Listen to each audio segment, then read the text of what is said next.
ಆತ್ಮೀಯ ವಿದ್ಯಾರ್ಥಿಗಳೇ, ಇತಿಹಾಸದ ಮೊದಲನೇ ಅಧ್ಯಾಯ ಇತಿಹಾಸದ ಪರಿಚಯ ಮತ್ತು ಆರಂಭಿಕ ಸಮಾಜ ಭಾಳ ಇಂಪಾರ್ಟೆಂಟ್ ಆಗುತ್ತೆ. ಹಿಸ್ಟ್ರಿ ಅಂತ ಒಂದು ಸಬ್ಜೆಕ್ಟ್ ಅಂತ ತಗೊಂಡಾಗ ಇತಿಹಾಸದ ಒಂದು ಪರಿಚಯ ಭಾಳ ಪ್ರಮುಖ ಆಗುತ್ತೆ.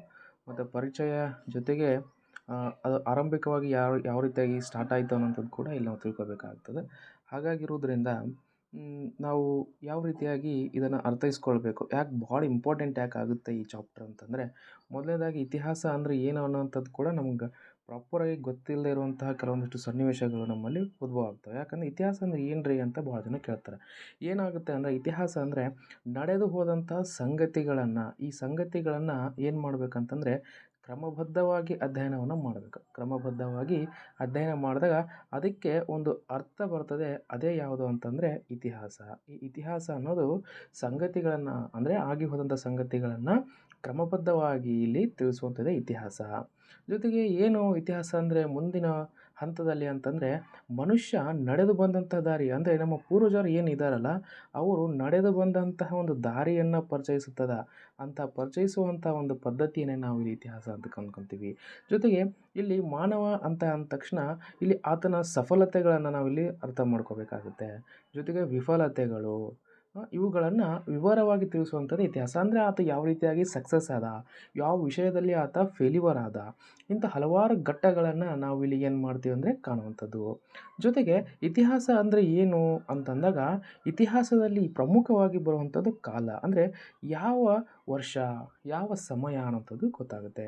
ಜೊತೆಗೆ ಸ್ಥಳ ಯಾವುದು, ಸ್ಥಳ ಕೂಡ ಭಾಳ ಇಂಪಾರ್ಟೆಂಟ್ ಆಗುತ್ತೆ. ಸ್ಥಳಗಳು ಇತಿಹಾಸವನ್ನು ತಿಳಿಸುವಲ್ಲಿ ಭಾಳ ಪ್ರಮುಖ ವ್ಯಕ್ತಿಯನ್ನು ಒಂದು ಪ್ರಾಮುಖ್ಯತೆಯನ್ನು ಅಲ್ಲಿ ಹೊಂದ್ತವೆ.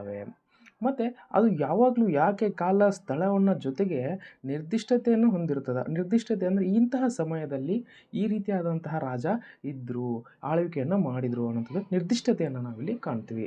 ಜೊತೆಗೆ ಅದು ಏನು ಹೊಂದಿರ್ತದಪ್ಪ ಅಂದರೆ ಖಚಿತತೆಯನ್ನು ಹೊಂದಿರ್ತದೆ. ಖಚಿತತೆಯನ್ನು ಹೊಂದಿದ್ದಾಗ ಮಾತ್ರ ಅದು ಇತಿಹಾಸ ಇಲ್ಲಿ ಆಗುತ್ತೆ.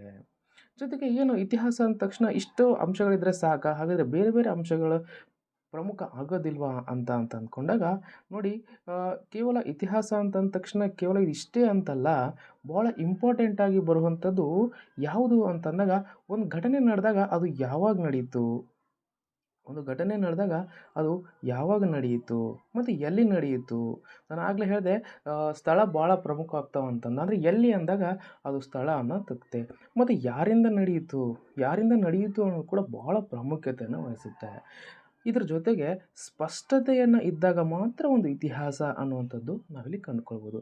ಹಾಗಾದರೆ ಸ್ಪಷ್ಟತೆ ಇಲ್ಲ, ಇಲ್ಲಿ ವ್ಯಕ್ತಿಯ ಬಗ್ಗೆ ಇಲ್ಲ, ಯಾವಾಗ ಅನ್ನೋದ್ರ ಬಗ್ಗೆ ಇಲ್ಲ, ಎಲ್ಲಿ ಅನ್ನೋದ್ರ ಬಗ್ಗೆ ಇಲ್ಲ, ಅಥವಾ ಯಾರಿಂದ ನಡೆಯಿತು ಅನ್ನೋದ್ರ ಬಗ್ಗೆ ಗೊತ್ತಿಲ್ಲ, ನಿರ್ದಿಷ್ಟತೆಗಳ ಬಗ್ಗೆ ಇಲ್ಲ ಅಂತಂದಾಗ ಆ ಇತಿಹಾಸ ಏನಾಗುತ್ತೆ ಅಂತಂದರೆ ಆ ಇತಿಹಾಸ ಕೇವಲ ಒಂದು ಕಥೆಯಾಗಿ ಹೋಗುತ್ತೆ. ಇತಿಹಾಸ ಒಂದು ಕೇವಲ ಕಥೆಯಾಗಿ ಅಲ್ಲಿ ಹೋಗುತ್ತೆ. ನೋಡಿ, ಹೀಗಾದರೆ ಇತಿಹಾಸ ಮತ್ತು ಕಥೆಗೆ ಏನು ಡಿಫ್ರೆಂಟು ಅನ್ನೋಂಥದ್ದನ್ನು ನಾವಿಲ್ಲಿ ತಿಳ್ಕೊಳ್ಳೋಂಥ ಒಂದು ಪ್ರಯತ್ನವನ್ನು ಮಾಡೋಣ. ನೋಡಿ, ಇಲ್ಲಿ ಡಿಫ್ರೆನ್ಸ್ಗಳನ್ನ ಇಲ್ಲಿ ಕೊಟ್ಟಿದ್ದಾರೆ. ಅಂದರೆ ಇತಿಹಾಸ ಅಂದರೆ ಏನು, ಜೊತೆಗೆ ಇಲ್ಲಿ ಕತೆ ಅಂದರೆ ಏನು ಅಂತ. ಒಂದಾನೊಂದು ಕಾಲದಲ್ಲಿ ಒಬ್ಬ ರಾಜನಿದ್ದ ಅನ್ನುವಂಥದ್ದು ಒಂದು ಕತೆ ಹೇಳ್ತೈತಿ. ಆತನಿಗೆ ನಿರ್ದಿಷ್ಟತೆ ಇಲ್ಲ, ವ್ಯಕ್ತಿ ಇಲ್ಲ, ಯಾರು ಎಲ್ಲಿ ಹೇಗೆ ಏನು ಎಂಬುದೇನೂ ಇಲ್ಲ. ಒಟ್ಟು ಅವನು ಒಂದಾನೊಂದು ಕಾಲದಲ್ಲಿ, ಅದಕ್ಕೆ ನೋಡಿ ಸ್ಥಳ ಕೂಡ ಇಲ್ಲ, ಯಾವ ಕಾಲಘಟ್ಟ ಇಲ್ಲ, ಏನೂ ಇಲ್ಲ. ಹಾಗಾಗಿ ಇದೊಂದು ಕತೆ ಅಂತ ಇಲ್ಲಿ ನಾವು ಅರ್ಥೈಸ್ಕೊಳ್ಬೋದು. ಹಾಗಾದರೆ ಇತಿಹಾಸ ಅಂದರೆ ಏನು ಅಂತಂದರೆ ಸಾಮಾನ್ಯ ಶಕ ಪೂರ್ವ 216ರಲ್ಲಿ ನೋಡಿ, ಇಲ್ಲಿ ಯಾವಾಗ ಅಂತಂದಾಗ 216ನೇಯ ಸಾಮಾನ್ಯ ಶಕ ಪೂರ್ವದಲ್ಲಿ. ಮತ್ತು ಎಲ್ಲಿ ಅವನು ಅಂದಾಗ ಪಾಟಲಿಪುತ್ರದಲ್ಲಿ. ಯಾರು ಅಂತಂದಾಗ ಅಶೋಕ ಎಂಬ ಮಹಾರಾಜನು ಕಳಿಂಗ ಎಂಬ ಒಂದು ರಾಜ್ಯವನ್ನು ಮಾಡಿಕೊಂಡು ಯುದ್ಧವನ್ನು ಮಾಡಿದ. ಹೀಗಾಗಿ ಒಂದು ನಿರ್ದಿಷ್ಟತೆ ಮತ್ತು ಒಂದು ಸಂಪೂರ್ಣ ವಿವರಣೆ ಇದ್ದಾಗ ಮಾತ್ರ ಅದೊಂದು ಇತಿಹಾಸ ಆಗುತ್ತೆ ಅನ್ನೋಂಥದ್ದನ್ನು ನಾವಿಲ್ಲಿ ತಿಳ್ಕೋಬೇಕು. ಹಾಗಾದರೆ ಇಲ್ಲಿ ಇತಿಹಾಸ ನಮ್ಗೆ ಯಾಕೆ ಬೇಕು? ನಾವು ತುಂಬ ಸಲ ಕೇಳ್ತೀವಿ ಇತಿಹಾಸ ಯಾಕೆ ಬೇಕು ಅಂತಂದರೆ, ನೋಡಿ, ಇತಿಹಾಸವನ್ನು ನಾವು ಮೊದಲು ಯಾಕೆ ತಿಳ್ಕೊಬೇಕಂತಂದಾಗ ಪೂರ್ವಜರು ಮಾಡಿ ಹೋಗಿರುವಂತಹ ಸಫಲತೆ ಮತ್ತು ವಿಫಲತೆಗಳ ಮೂಲಕ ನಾವು ನಮ್ಮ ಜೀವನವನ್ನು ನಡೆಸಬೇಕಾಗುತ್ತೆ. ಹಾಗಾಗಿ ಆ ಸಫಲತೆ ಮತ್ತು ವಿಫಲತೆ ಬಗ್ಗೆ ಜೀವನ ನಡೆಸಬೇಕಾದಾಗ ಯಾವ ರೀತಿಯಾಗಿ ಅಂಥದ್ದನ್ನು ತಿಳ್ಕೊಬೇಕು. ಬುದ್ಧ ಒಂದು ಮಾತನ್ನು ಹೇಳ್ತಾನೆ. ಏನು ಹೇಳ್ತಾನೆ ಬುದ್ಧ ಅಂದರೆ, ಈ ಜೀವನವನ್ನು ನಾವು ಅನುಭವಿಸಿನೇ ತಿಳ್ಕೊಬೇಕು ಅನ್ನೋದೇನಿಲ್ಲ. ನಮ್ಮ ಪೂರ್ವಜರು ಅಥವಾ ನಮ್ಮ ಸಹಚರರು ಅನುಭವಿಸಿದಂತಹ ಜೀವನವನ್ನು ನಾವು ತಿಳ್ಕೊಂಡು ನಾವು ಮುಂದಿನ ಜೀವನವನ್ನು ಮಾಡಬೇಕು ಅನ್ನೋಂಥದ್ದು. ಹಾಗೆ ಜೀವನವನ್ನು ಮಾಡೋದಕ್ಕೆ ಕೂಡ ಇತಿಹಾಸ ಭಾಳ ಪ್ರಮುಖವಾಗ್ತದೆ. ಹಾಗಾದರೆ ನೋಡಿ ಇಲ್ಲಿ ಆ, ಏನಂತ ಹೇಳ್ತೀವಿ ಅಂತಂದರೆ, ಒಂದು ಜ್ವಾಲೆಯನ್ನು ಮುಟ್ಟಿದ ಸಂದರ್ಭದಲ್ಲಿ ಏನಾಗುತ್ತೆ, ನಮಗೆ ಅದರ ಬಿಸಿ ಅನುಭವ ಆಗುತ್ತೆ. ಹಾಗಾದಾಗ ಅದನ್ನು ಮರಳಿ ಇನ್ನೊಂದು ಸರ್ತಿ ನಾವೇನಾದರೂ ಮುಟ್ಟೋಕ್ಕೆ ಹೋಗ್ತೀವಾ? ಇಲ್ಲ. ಮುಟ್ತೀವಾ? ಇಲ್ಲ. ಯಾಕೆ ಅಂತಂದರೆ ಅದರ ಅನುಭವ ನಮಗಿದೆ. ಹಾಗಾಗಿ ಈ ಅನುಭವಗಳನ್ನು ಸ್ವತಃ ನಾವೇ ಪಡೆಯುವುದಕ್ಕಿಂತ ನಮ್ಮ ಪೂರ್ವಜರು ಸಫಲತೆ ಮತ್ತು ವಿಫಲತೆಯ ಯಾವ ರೀತಿಯಾಗಿ ಅವರು ಪಡೆದ್ರು ಅನ್ನೋವಂಥದ್ದನ್ನು ನಾವಿಲ್ಲಿ ತಿಳ್ಕೊತೀವಿ. ಹಾಗಾದರೆ ಅದು ಏನಂತ ಹೇಳ್ಕೊತೀವಿ? ನೆನಪು ಅಂತ ಕೂಡ ನಾವಿಲ್ಲಿ ಹೇಳ್ತೀವಿ. ನೆನಪು, ಅದನ್ನು ಒಂದು ನೆನಪು ಮಾಡ್ಕೊತೀವಿ. ಹೋದ ಸಲ ನಾನು ಮುಟ್ಟಿದ್ದೆ, ಹಾಗಾಗಿ ಈ ಸಲ ನಾನು ಏನು ಮಾಡಲ್ಲಪ್ಪ ಅಂತಂದರೆ ಅದನ್ನು ಮುಟ್ಟೋಕ್ಕೆ ಹೋಗಲ್ಲ ಅಂತ ಅನ್ನೋದನ್ನು ನಾವಿಲ್ಲಿ ತಿಳ್ಕೊಬೋದು. ಹಾಗಾದರೆ ಅದನ್ನು ನಾವು ಏನಂತೀವಿ? ನೆನಪು ಅಂತ ನಾವಿಲ್ಲಿ ಕರಿತೀವಿ. ಅದ್ರ ಜೊತೆಗೆ ಅದು ಜ್ಞಾಪಕ ಶಕ್ತಿ ಅಂತ ಕೂಡ ನಾವಿಲ್ಲಿ ಅದನ್ನು ಕರಿತೀವಿ. ಏನಂತ ಕರಿತೀವಿ ಅಂದರೆ ಜ್ಞಾಪಕ ಶಕ್ತಿ, ಜೊತೆಗೆ ಸ್ಮರಣ ಶಕ್ತಿ ಅಂತ ಕೂಡ ನಾವಿಲ್ಲಿ ಕರಿತೀವಿ.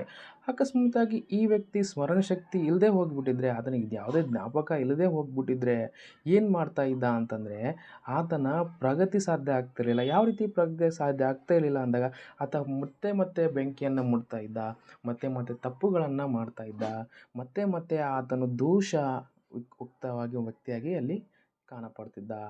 ಹಾಗಾದರೆ ಈ ಸ್ಮರಣ ಶಕ್ತಿ ಅನ್ನುವಂಥದ್ದು ಏನಿದೆ ಅಲ್ವಾ, ಈ ಸ್ಮರಣ ಶಕ್ತಿ ಈ ಸಮಾಜದ ಒಂದು ಪ್ರಗತಿಗೆ ಒಂದು ಕಾರಣ ಆಗಿದೆ. ಯಾಕೆ ಪ್ರಗತಿ ಅಂತಂದಾಗ, ನಾವು ನೋಡಿ ಚಂದ್ರಯಾನ ಫಸ್ಟ್ ನಾವು ಮಾಡಿದಂಥ ಸಂದರ್ಭದಲ್ಲಿ ಏನಾಯಿತು, ಕೆಲವೊಂದಿಷ್ಟು ತಪ್ಪುಗಳಾದಾಗ ನಾವು ಅದನ್ನು ತಿದ್ದುಕೊಂಡ್ವಿ. ಹಾಗಾದರೆ ಈ ಸ್ಮರಣ ಶಕ್ತಿ ಅನ್ನೋಂಥದ್ದು ಏನು ಅನ್ನೋಂತಾದರೆ, ಇದು ಈ ಒಂದು ಸ್ಮರಣ ಶಕ್ತಿ ಎಂಬುವಂಥದ್ದು ಒಂದು ಪ್ರಗತಿ ಅಂತ ನಾವಿಲ್ಲಿ ಹೇಳ್ಬೋದು. ಒಂದು ಪ್ರಗತಿ, ಅದು ದೇಶದ ಪ್ರಗತಿಗೆ ಜೊತೆಗೆ ವೈಯಕ್ತಿಕ ಪ್ರಗತಿಗೆ ಕೂಡ ನಾವಿಲ್ಲಿ ಪ್ರಮುಖವಾದಂತಹ ಕಾರಣವನ್ನು ನಾವಿಲ್ಲಿ ಕಾಣಬಹುದು.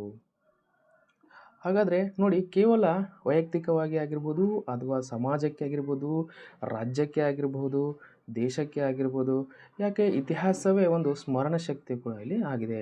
ನಮ್ಮ ಪೂರ್ವಿಕರು ಏನನ್ನು ತೆಗೆದುಕೊಂಡಿರುವಂತಹ ಒಳ್ಳೆಯ ಮತ್ತು ತಪ್ಪು ತೀರ್ಮಾನಗಳಿಂದ, ಅನುಭವಗಳಿಂದ ನಾವೇನು ಮಾಡ್ಬೋದು ಅಂತಂದರೆ, ಇಲ್ಲಿ ಅವುಗಳ ಎಲ್ಲವನ್ನು ನಾವಿಲ್ಲಿ ತಿಳ್ಕೊಂಡು ಮುಂದಿನ ಒಂದು ಜೀವನವನ್ನು ನಾವಿಲ್ಲಿ ಮಾಡಬಹುದು.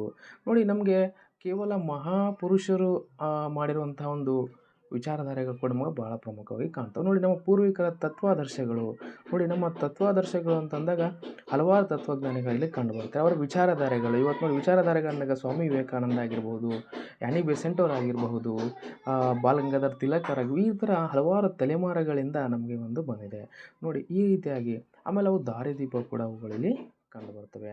ಜೊತೆಗೆ ನಮ್ಮಲ್ಲಿ ಶೌರ್ಯ ಪರಾಕ್ರಮಗಳು, ನೋಡಿ ಭಗತ್ ಸಿಂಗ್ ಆಗಿರ್ಬೋದು, ಚಂದ್ರಶೇಖರ್ ಆಜಾದ್ ಅವರಾಗಿರ್ಬೋದು, ಜೊತೆಗೆ ಛತ್ರಪತಿ ಶಿವಾಜಿ ಮಹಾರಾಜರಾಗಿರ್ಬೋದು, ಆಮೇಲೆ ತ್ಯಾಗ ಬಲಿದಾನಗಳನ್ನು ನಾವು ಇಲ್ಲಿ ಕಾಣ್ತೀವಿ. ಜಲಿಯನ್ ವಾಲಾಬಾಗ್ ಹತ್ಯಾಕಾಂಡ ಆಗಿರ್ಬೋದು, ಇವುಗಳೆಲ್ಲ ನೋಡಿದಾಗ ನಮ್ಗೆ ಏನಾಗುತ್ತೆ, ಸ್ಫೂರ್ತಿ ಆಗುತ್ತೆ, ನಮ್ಗೆ ಇನ್ಸ್ಪಿರೇಷನ್ ಆಗುತ್ತೆ. ಜೊತೆಗೆ ನಮ್ಮ ಸಂಸ್ಕೃತಿಯ ಪರಂಪರೆಯನ್ನು ನಾವು ಇಲ್ಲಿ ಆಚರಿಸ್ತೀವಿ. ನೋಡಿ, ನಮ್ಮ ಸಂಸ್ಕೃತಿ ಅಂತಂದಾಗ ನಮ್ಮ ಮೈಸೂರಿನ ಅರಮನೆಯ ಅರಸರ ಸಂಸ್ಕೃತಿ ಪರಂಪರೆ ನಾವು ಆಚರಿಸ್ತೀವಿ. ಜೊತೆಗೆ ಅದ್ರ ಬಗ್ಗೆ ಅಭಿಮಾನ ಬರುತ್ತೆ. ನೋಡಿ, ನಮ್ಮ ಕರ್ನಾಟಕದಲ್ಲಿ ನಮ್ಮ ಫ್ಲ್ಯಾಗನ್ನು ನೋಡಿದಾಗ ಅಭಿಮಾನ ಆಗುತ್ತೆ. ಭಾರತ ದೇಶದ ಧ್ವಜವನ್ನು ನೋಡಿದಾಗ, ಕರ್ನಾಟಕ ಧ್ವಜವನ್ನು ನೋಡಿದಾಗ ನಮ್ಗೆ ಏನಾಗುತ್ತೆ ಅಂದರೆ ಇಲ್ಲಿ ಗೌರವವನ್ನು ಮೂಡಿಸುತ್ತೆ. ಜೊತೆಗೆ ಅದರ ಇತಿಹಾಸವನ್ನು ಕೂಡ ನಾವಿಲ್ಲಿ ಏನು ಮಾಡ್ಬೋದು ಅಂತಂದರೆ ತಿಳ್ಕೊಬೋದು. ಇತಿಹಾಸ ಇದಕ್ಕೆ ಹೇಳೋದು, ಇತಿಹಾಸ ಯಾಕೆ ಭಾಳ ಪ್ರಮುಖ ಆಗುತ್ತೆ ಅಂತಂದರೆ, ಇದನ್ನು ನಾವು ಅರ್ಥೈಸ್ಕೊಳ್ಬಹುದು ಅನ್ನೋವಂಥದ್ದನ್ನು ನಾವಿಲ್ಲಿ ತಿಳ್ಕೊಬಹುದಾಗಿದೆ. ವೀಕ್ಷಕರೇ, ಇಷ್ಟು ಸಾಕು. ಇವತ್ತು ನೆಕ್ಸ್ಟ್ ತರಗತಿಯಲ್ಲಿ ಇದರ ಮುಂದುವರೆದ ಭಾಗವನ್ನು ನಾವಿಲ್ಲಿ